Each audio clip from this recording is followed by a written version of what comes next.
Most of the customers that we have are on Shopify, and they are direct-to-consumer brands, although some of them do retail. They sell on marketplaces like Amazon. So if you're selling directly to your customers, you're a great fit if you use Shopify or Magento or WooCommerce, or we support those platforms as well. And how do you think that Gorgias impacts CX teams? Like, I often was posing this to the brands as like, think about your time before you implemented Gorgias and then after. What is the impact on the team? The first thing that brands say when they start using Gorgias is that they immediately see gains in terms of their productivity. So that's the number one thing usually that they're looking at. It's like what they had before was not a great setup. Either they didn't have a help desk, or they had a help desk, but it wasn't set up properly, or it wasn't right for them. I would say the number one thing they get is like a big productivity boost. And then they start looking at the statistics a little bit more. They start like investing in things like help centers. They start investing in more automation and improve that. So overall, I would say usually this is the path that I see. Mm-hmm. But ultimately, what they gain is like spending more time on things that actually matter, rather than doing repetitive tasks that are not necessarily a high value. And the result of that is like just better customer experience, better retention, more revenue for the brand, and so forth.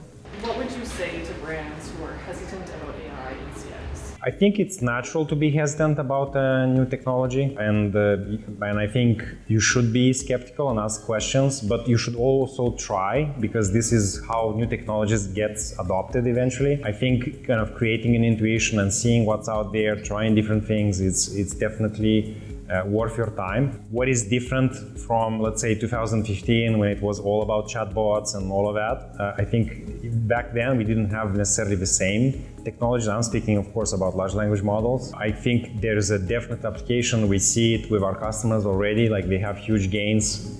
And so I would just encourage to try, give it a try, see if it works for you, adjust, and just iterate on what you have. You don't have, it's not all or nothing sort of situation, so you can just ease into it and see how it works for you. Yeah, I mean, I think this is one of the crucial points that people were making, especially the people like the brands who had already experienced AI agent. It's just this idea of like it not being all or nothing. Like, you could have like a kind of gradient of how much AI assistance you want, rather than thinking of it as like a total overhaul of the yes. What we see is that when people try, they try with, like say, if you have a multi-brand situation, so one brand is in Europe, another one is here in the US. Sometimes people start with Europe or Australia first, or they start with one channel and then they go to the next. So there's multiple ways of attacking this. I think if you're not trying to integrate that today, you're missing out. You're missing out on a better way to serve your customers. Yeah. And then the follow-up question that I've been asking everyone, and there's no wrong or right answer, is do you think AI is making CX more or less human? I've seen both ways. Of course, we're all familiar with just like chatbots, just being super robotic. Like that is a known thing. But recently I saw one ticket with someone who was returning a product because their brother passed away. Mm-hmm. And the answer was a macro with a predefined text. You may want to blame the agent, but the reality is that agent needs to respond 200 tickets per day. It's super hard to do that. And like empathy works like when it's like this, one-to-one, but it's very hard to scale at like 200 people. We all have a lot of issues. So of course the agent responded to the question at hand, which is like returning, but there was no empathy. So, in our industry, there's a lot of talk about empathy, but empathy doesn't really scale that well with humans. It's just like you cannot have attention for everyone. So I would say it's like you will be, I think, pleasantly surprised to see that the AI agents are quite empathetic with customers and are capable of responding with a lot of empathy. Mm-hmm. So I do not think humans necessarily have a monopoly on this. Yeah, no, I think that's an interesting way to put it. Another point that was brought up just by the last person that I interviewed, Molly from Shinesty, that it hadn't been raised before in the 2 days, is that she said she doesn't actually want to talk to a human for every, customer service interaction that she has.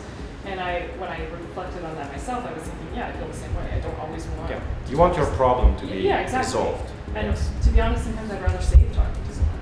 I don't want to talk to somebody, So, anyways, that's an aside. I mean, something like, so I asked this to Asif as well and Roman, but like, why do you think, like, so for legacy brands or brands that have been with Gorgias for many years, why do you think they continue to like choose Gorgias, stick with Gorgias? What do you hear from the brands you talk to? I think for two reasons. We try to stay up to date with the current trends and basically it's like what the customers need. Like we're very close. I mean, we're focused on e-commerce, so that's all we do. And so if there is a change or things that need to be improved, I think it's like we're always focused on that space. And I think having something a bit more personalized for e-commerce, that's one of the reasons people stay.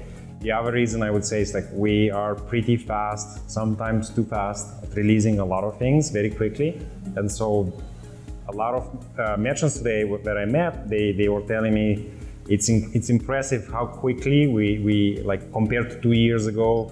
I met with the customers like with us 5 years. They're like 5 years ago, and now it's just night and day. We managed to keep our velocity and continuously like kind of improve things. And I think that's one of the reasons people stay, because they know it's like, well, there is another company, but I know Gorgias is moving super fast. So even if they don't have that particular feature set, they will be there very soon. And they also listen to my feedback and they take into account.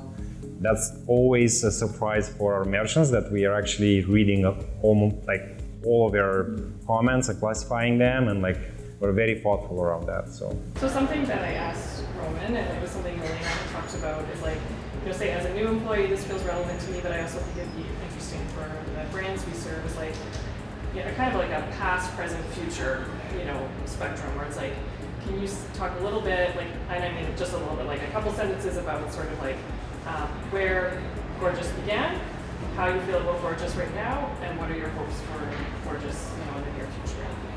For me, when I first started thinking about this, there is actually like a old blog post somewhere deep in the archives of our blog somewhere, and the title of the blog post is called The 100% Software Company, and it's a thought experiment. Imagine that you have a company that is fully automated, right? Clearly we don't have that today, but what do we have automated already? And so that's like the 100%, right? So okay, so maybe you remove 20% of that, like payments is automated, like maybe you have payroll, which is automated, a bunch of this stuff which is automated. Well, what is not? What is not, and also what is very repetitive? That should give you an intuition about where to go and automate, right? And support is the first one that comes out. And that was our target. That's how we kind of went into it. And if you do a slice of that, you have a very, very successful business. So that was the framework that we used with Roman about essentially guiding us towards one direction. I mean, software, what is it useful for? Software is used for automation. That's what it does. Every software, that's what it does. It just makes our lives easier by automating some tasks, and we are no different. That didn't change. I think what changes is the scale.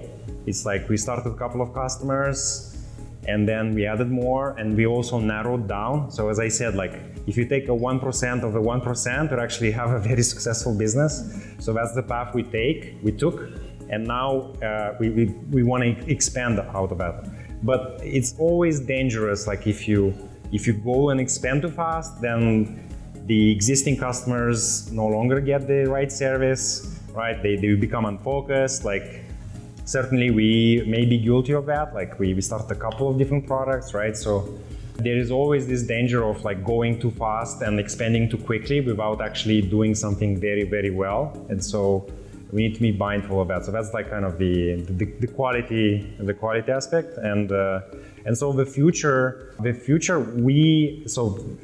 current narrative that we have in the company is then when you talk to a brand, it needs to feel like a one-to-one interaction across the board, from the beginning when you see an ad on Instagram up until you purchase again, or you may return, or like whatever. So the entire journey needs to be treated like a one-on-one conversation with the exact same voice, and so forth, right? So that is the path we're going towards, and there's multiple ways of getting there. But we feel like if you're owner of a brand, when a shopper talks to you, even if you have hundreds of thousands of shoppers, it should feel like every one of them are talking to you. Mm-hmm. So that's the direction we want to take. Then my last question for you is more casual, but what is the first task outside of work that you would automate if you could? Dishwashing, laundry.